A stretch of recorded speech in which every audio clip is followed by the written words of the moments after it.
It's a surreal day, this, isn't it? We're going to go back even further in time than we did for Leslie, back to 14th of October 1991,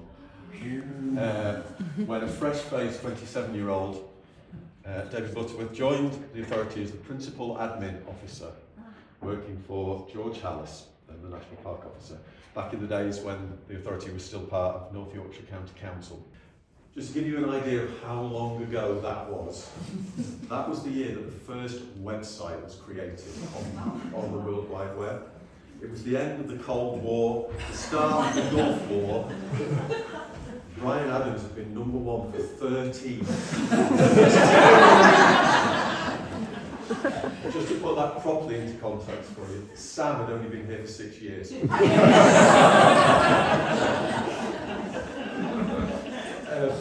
David joins from Barnsley Metropolitan Council. Does anybody know he came from Barnsley? I've heard that before. And I guess it's fair to say that he's become one of the founding fathers of the National Park Authority as an independent body in 1997. In 1998, he was made head of Finance and Resources and Deputy CEO, reporting to Heather Hancock, who was the new Chief Executive at that point. And those of you who were here at that point remember there was a lot of quite radical change went on during those 2 years, a lot of which created the foundation and the kind of structures and processes that we still have within the authority today. Heather resigned and David took over first as acting CEO and then secured the role permanently in October 2000. It was a pretty difficult period for the authority, and as one local paper aptly reported at the time, was a bureaucrat, however skilled, the right man for such a high-profile and potentially controversial post? We may never know. During his time here, David's dealt with the foibles of 6 different chairs: Steve McAray, Carl Liss, a period when alarmingly large amounts of authority business were conducted at Castlereagh Racecourse, the legendary Kevin Lancaster year, Peter Charles Whitfield Heseltine, and of course now Derek Twine. There have been many triumphs along the way. I'm not going to go through all of them, I know you're giving me a very long list, but I'm just going to select a few highlights.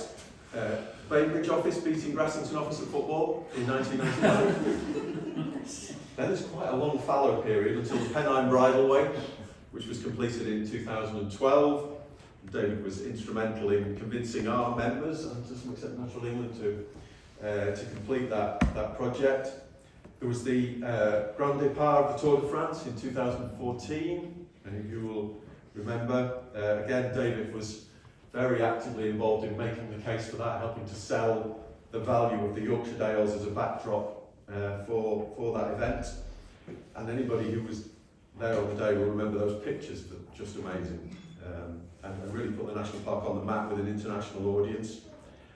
Then the boundary extension in 2016, the only national park that's ever been extended since national parks were designated. David was really active and kind of led from the front in dealing with a lot of the politics of that, some of which was very difficult. And last year, a relatively minor thing, but actually getting some development at Langcliffe Quarry, which I know for many, many years we felt we were never going to manage to see that site developed. And then most recently, only last week, the Coast to Coast route opening through the National Park, which feels like a fairly fitting finale, I think. There've also, of course, been quite a lot of difficult times over that period, and from my perspective, I think that's generally when you've been at your best for the authority during those difficult moments. The devastating impacts of foot and mouth disease in 2001, which was a horrible period, followed not long after by the austerity years. We had to cut budgets, significant redundancies, really difficult period for the authority, but I think you led us through that period incredibly well. We dealt with it quickly and openly and honestly with people, and I think the authority bounced back really quickly. And there was, of course, Mr. Blackie and his many grenades that you had to use over the years. The SMT caving trip with Catherine Beardmore.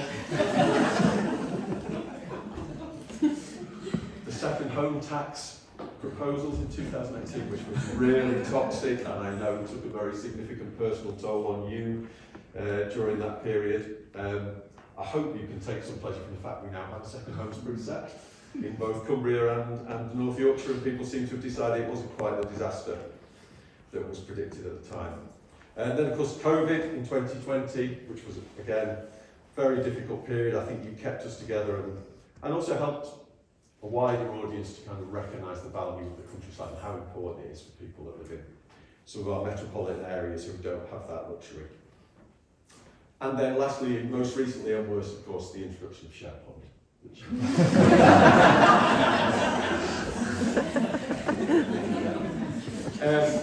I've just jotted down a few of the sayings of Mr. Butterworth over the years, so you may recognise one or two of these. That would be an ecumenical matter. Father Ted, for those who've never watched it. 2 things, if I can.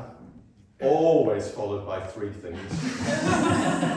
So what you might say, why are we worrying about that? It's 50 pence. And did you enjoy the rugby? Only ever used if England had lost. So what are the breed characteristics of the Butterworth? In no particular order. Ireland, Barnsley, coal mining, football of a sort. Supportive, loves the Dales, horse racing, Guinness, terrible dance music. Passionate, funny, Laurel and Hardy, professional, tight t-shirt, karaoke, ultra competitive, loves the job, lives the job, tennis, cheese and tomato sandwich on white, always has your back, Bellamy quiz, electric bike, brackets, cheating, legendarily early riser, regularly in the office before 10. So, to sum up, 26 years ago, I came to work for the authority specifically because I thought it had an amazing chief executive. Sadly, she left 6 weeks ago. But that so-called bureaucrat who took over went on to be the longest-serving National Park Authority chief executive. As he said many years ago, at the end of the day, we are not MAF or the European Union. We are a National Park Authority with a budget of £5 million, so we are not going to make huge differences. Respectfully, I disagree. We have made some huge differences over that time, and you've made a huge difference by creating the conditions in which the people working for this organisation have been able to flourish. I've never knowingly agreed with a Conservative politician before, but I'm going to make an exception today. This is something that Rishi Sunak wrote to you, which you'll get in a minute. As you step back from your role, you do so leaving the Yorkshire Dales National Park Authority in a strong position, with an excellent team and a clear sense of direction. You have given the park, its communities and future generations a great deal to be grateful for. It's going to be a very strange feeling coming in tomorrow knowing that you won't be here, and I think it's an understatement to say that we are really going to miss you. I'm really going to miss you. But on behalf of everybody here and many others who came before and those who can't be here today, I want to finish with 2 things, if I can. Thank you for your support and your leadership in good times and in bad. Thank you for leaving the authority in a much stronger place than you inherited it. And lastly, we wish you a very long and very happy retirement. You really deserve it.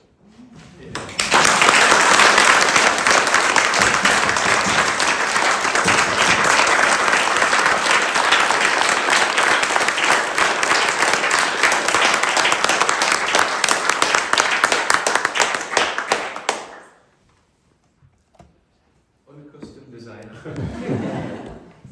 Thank you very much, Gary, for those incredibly kind comments and for this presentation. I'm genuinely touched and also slightly alarmed. 35 years at the National Park Authority, over 25 within this role, sounds like a very long time when you say it out like that. Honestly, those of you that are a little older will understand it's gone by in the blink of an eye. A blink accompanied by a national foot and mouth outbreak, a few reorganisations, several office moves, a global pandemic and at least one Christmas party I can't fully account for. And a surprising number of conversations about planning. But what stands out most clearly, though isn't any of that, it's you and your predecessors, all 800 plus of you. I've been fortunate to work with some truly brilliant colleagues over the years. Some of them are even in this room today. You've taught me more than you will ever realise, professionally and personally, about what a National Park Authority is, and what it means, and what it takes to try to lead one, or at least to try to lead one. And alongside all the proper work that you've done, I will treasure the moments that we made it fun, the chats in corridors, the teamwork, the laughter, the Christmas parties, some of which should never be spoken of again. Certainly not in front of witnesses. Is that all right, Vicky? I will miss the authority enormously. But what I miss the most, by a long way, are the people who continue to work so hard. Over the years, I've made genuine friendships here. The kind you don't just walk away from, that kind that will stay with you for a lifetime. There are a few staff I've worked alongside for pretty much all of those 35 years. Jill, Allinson, Sarah, Sayerfield, Richards, Howard, Julie Barker, possibly a few I can't remember. But I'd like to thank most of all my executive assistants, Sam Parfitt and Susan Allison, for their extraordinary forbearance, patience and razor-sharp efficiency. I will miss you both terribly. So thank you all for your commitment, your support, your humour, your honesty, and above all for making this such a remarkable place to spend a working life. I'm immensely proud of what we've achieved together, and even more grateful for the people I shared that journey with. I hope you'll provide my successor with all the support you've given me. Thank you.